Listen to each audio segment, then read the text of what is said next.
Great effort by our guys today. It was a four-quarter game that I thought we needed to control the line of scrimmage on both sides of the ball. That was a challenge to the guys on Monday, is to control the line of scrimmage. And the other big thing is not to worry about the results. Don't worry about anything that you can't control, and just focus on the process of winning each day and attacking Monday to get to Tuesday. And I told the guys before the game, I told the guys at the end of the game, do not be a results-based individual. Do not be a results-based program. Be a process-based program and process-based individual. And if you do those things and attack it on a daily basis and stack good days, you got a chance to be really successful on Saturday. So really pleased with the entire football team. It was our best football game of the year, all sides, OD and special teams. What were your thoughts on how this defense played against a pretty good offense? Yeah, it was our best performance. We tackled really well. We surrounded the cup on Puka because he's a phenomenal football player, and we just didn't give him a whole lot of daylight and lanes. We disguised a lot of coverages. I thought that were confusing to the guy, to their offense. And then our D-line got after the quarterback. So that's all three phases playing really well. For you to do what you did today, running the football without basically your top two running backs, how impressed were you? So pleased with the offensive line, tight ends, fullbacks, because you're right, we didn't have James, didn't really have Jordan. We thought they would be a game-time decision, and Jordan tried to play, couldn't do it. James couldn't get through warm-ups, and we always say the next man up, and we've talked a lot about the depth we have at running back, and so pleased with Harry, Tyler, Joe, and then obviously we use Skyler quite a bit more. Coach, can you talk about Skyler, please, the job he did today? He was great. I tell everybody all the time, I love the kid because he's such a competitor. He's a winner, and whatever he's asked to do, he'll do. In this game, he was asked to run the ball a little bit more. We ran a lot of option, and we thought we had some advantages running the option game, and he made a couple of big plays with his feet early and then pitching the ball. But a great job by Coach Mess and the offensive staff designing the schemes. What made you so effective against Carter Stanley today? For starters, I have a great appreciation for Carter Stanley. I think he's a tremendous football player. He's a great competitor. Visited with him just briefly after the game. Told him how good a player I think he is. But I just think we confused him a few times with some coverage looks. The interception that DeQuan had, that was a look we hadn't shown this year. And then we did a good job of putting pressure on him. We just stayed relentless after the quarterback. Do you have any sort of update on AJ? I noticed he was on crutches. Yeah, we think it's an ankle sprain. We don't believe it's a fracture, but obviously it's really early in the process. How much has the collective confidence of the defense grown over the last 3 games? I think the collective confidence of the football team's grown over the last 3 weeks because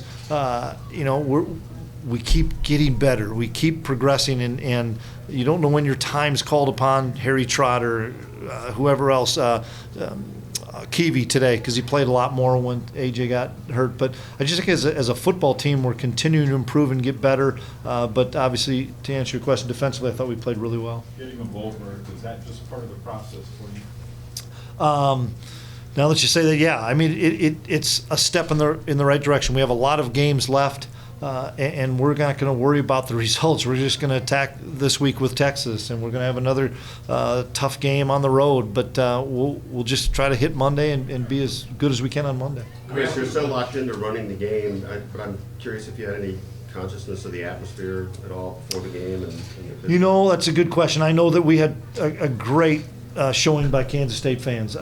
Kansas State fans came out in droves. They were the loudest crew, in my opinion, just because that's what I was listening to. I know it was a great atmosphere. I couldn't tell you all the things. I just looked when we were coming out, the sea of purple, which was really cool. As a follow-up to that, I mean, you're bowl eligible, but you probably see some progress on the other side of the line. What does that say about this future rivalry? They're a good football team, and I told Les that before the game that they're doing some really good things, especially offensively. And I thought they played well. They took some of our deep shots away on defense. It's a healthy rivalry because both teams have gotten better, and both teams I think are gonna they're gonna win some games still in this league, and have a tremendous amount of respect for Les.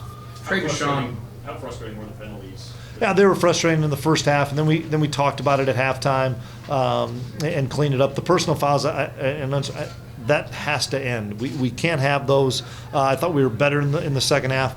We'll have to look at the film on the holding. If we were holding and they called it, then we were holding. Sometimes it's a tighter called game, and so that's something we have to look at. But we have to clean it up. Those we probably could have had a couple more scores, but they were taken back because of our holding. Trey Deshawn, 2 sacks. Is that as impactful as you've seen him be up front this year, clearly as part of the pass rush? Well, he's a disruptive guy, and he's a Kansas kid, and this game's really important to him as a senior. And appreciated his leadership. He was one of the guys that talked before the game, and when Trey talks, people listen. But he's a disruptive, dominant football player that played at a really high level today. It's the second straight game that you guys have come out of the third quarter and really done a good job. How pleased were you with the team's ability to do that again today? Yeah, well, we had some good drives in the third quarter. We taken nine plays and 75 yards to start. That was huge. When we deferred and were able to get a stop and go up 7-0 right away, and then to start the second half with a big drive, and then we flipped the field with some. Those are turnovers in my mind. When they're going for it on fourth down and they don't make it, those are big time turnovers, and we were able to capitalize.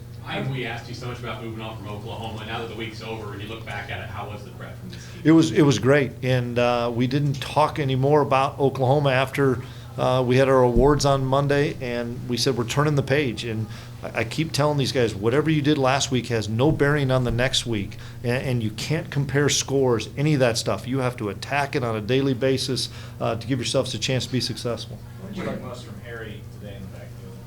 I thought his vision was much better than it's been, but I also attribute that to the fact that he took all the reps with the ones all week because James and Jordan didn't take many reps. So when he had all those reps, I think he saw the things a lot better, and he was running through some arm tackles. And the thing that doesn't probably get mentioned, guys, is for I don't know how many weeks we didn't turn the football over.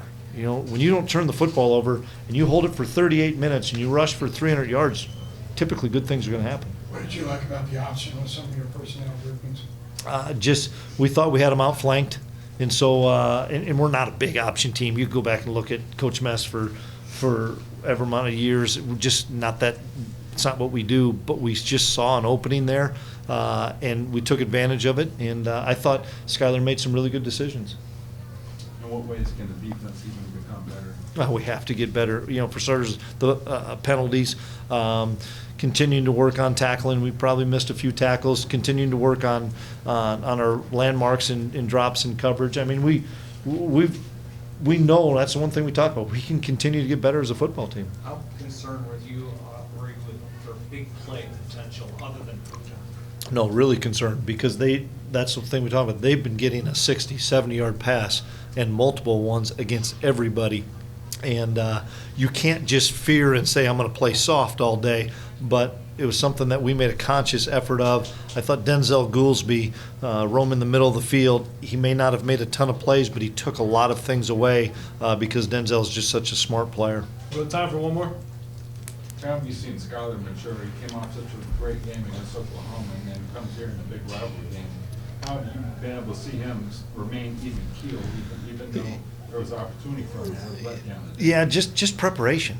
Just continuing to prepare every day. And we didn't have to throw it very much. We threw it 16 times. And I know he scrambled sometimes, but he knew the running game was working for him. And so we kind of rode that. But Skyler's just managing the game and leading our offense as well as I can expect. And I'm so happy and so proud of the kid.